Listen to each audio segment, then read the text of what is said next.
Some House Republicans tonight, they are demanding FBI Director Wray investigate the abuses of power under Jim Comey, Biden, and Obama. By the way, what did they know and when did they know it? And what happened in that meeting in early, January in the Oval Office? They were all there that Susan Rice memorialized on Trump's inauguration day.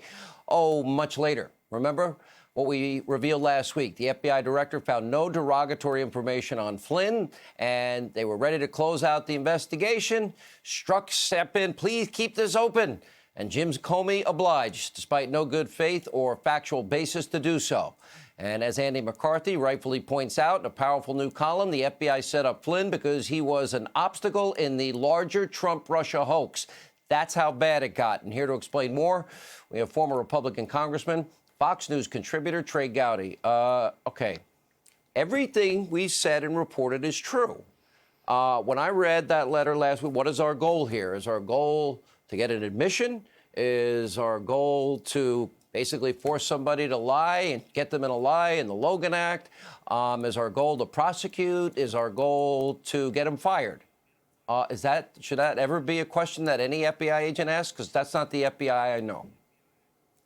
I hope it's not the FBI that exists now, but that's something Chris Wray is going to have to answer for. How much has the FBI changed? You're right, Sean. The FBI is not in charge of hiring and firing directors of national intelligence. The FBI is not in charge.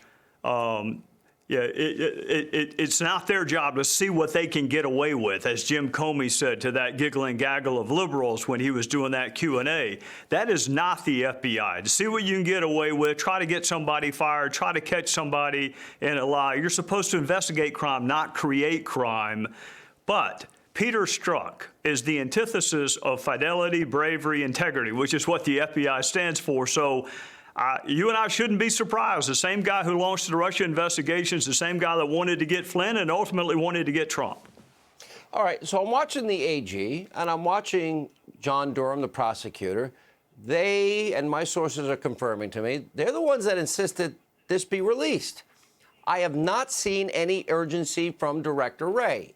I would like him not only to answer Jim Jordan's questions, but furthermore, I'd like to know what he's going to do and when he's going to do it. Does he have a commitment? Because I watched him in Senate and in hearings answering questions. He shows no urgency to clean up the premier law enforcement agency in the world. He looks to me on the outside like an institutionalist, and that concerns me.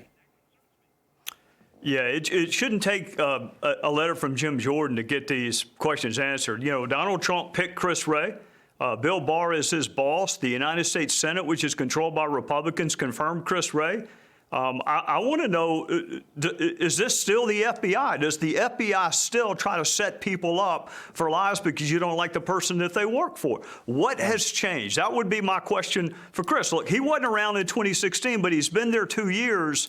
He owes us an FBI that we can all have confidence in, and that is not the bureau that exists right now. Do it for the 99%. Well, the American people need to be able to trust. You know, when Joe DeGeneres was right, but it kind of made me flinch when he said dirty cops. Let me go to another topic, and that is, okay, you have 50 states, you have a federal government. I was skeptical of Governor Kemp and Georgia's measures on tattoo parlors, but I kind of like some of the creativity to open up salons and people get manicures and stuff.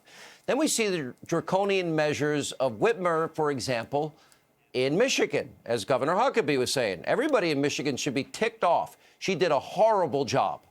And by the way, now she accused Kavanaugh, believes Biden. Okay, I guess she's auditioning.